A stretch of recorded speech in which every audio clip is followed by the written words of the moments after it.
तो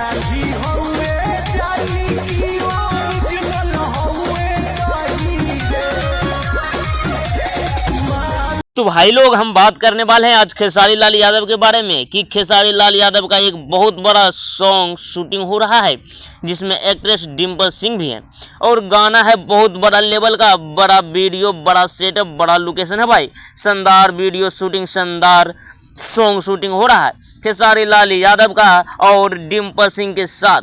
और डिम्पल जी को देखिए जरा कितना खुश हैं इसमें।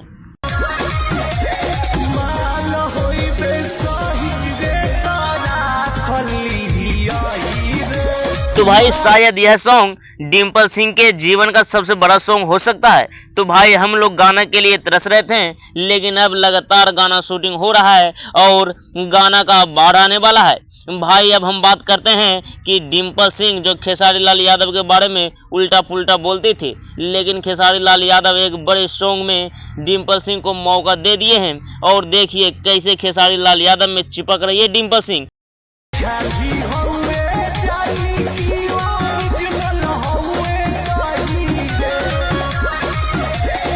भाई खेसारी लाल यादव के वजह से ये सब आगे बढ़ जाती है, लेकिन पवन सिंह के बारे में बड़ाई और बहुत बड़ा बात बोलती है ये। तो पवन सिंह के अलावा, मैं पवन जी के अलावा मैं किसी को कुछ नहीं समझती। जो समझती हूँ और आज जो भी हूँ मैं पवन जी की वजह से हूँ। भाई लोग आप लोग भी सुन ही लिए कि ये सब आगे बढ़ती हैं खेसारी लाल यादव की वजह से, लेकिन बड़ाई करते हैं पवन सिंह को।